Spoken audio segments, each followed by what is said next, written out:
Unemployment continues to skyrocket in the U.S. The latest weekly government jobs report shows an additional 6.6 million people filed for unemployment, and that's on top of about 10 million workers who filed in the prior 2 weeks. Channel 3's chief capital reporter Susan Raff has some of the latest numbers and what economists are saying. Hi, Susan. Hi, Kara. These numbers certainly paint a very bleak picture of the job market in the United States, of very disturbing numbers that are coming out today, which shows a job market quickly unraveling. And in fact, we could see about 20 million Americans unemployed by the end of this month.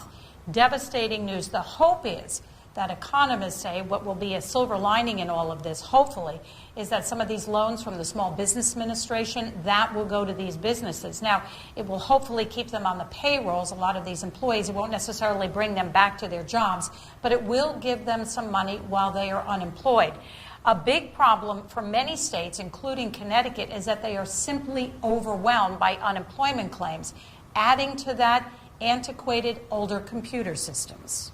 These systems that are run through the states were not built to process 15, 16 million people over the course of just 3 weeks. There's also the problem that many states have these legacy mainframe technology systems that have not been kept up to date.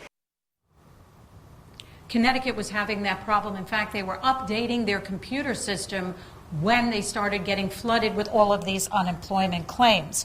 Connecticut's Department of Labor so far has received more than 300,000 claims for unemployment. That's more than in the past 2 years. That's since March 13th. They've provided, we are told, about $35 million to more than 130,000 Connecticut residents. Now, on the small business front, the governor and the Department of Economic Development have approved about $50 million, and that is going to businesses. They're now processing that. They've gotten an overwhelming number of receives.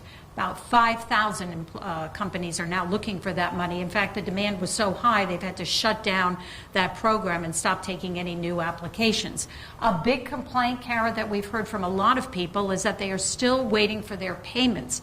They have filed unemployment claims several weeks ago. The governor had talked about trying to get those checks out or the payments in 2 weeks, but right now it's taking between 5 and 6 weeks. Kara, back to you.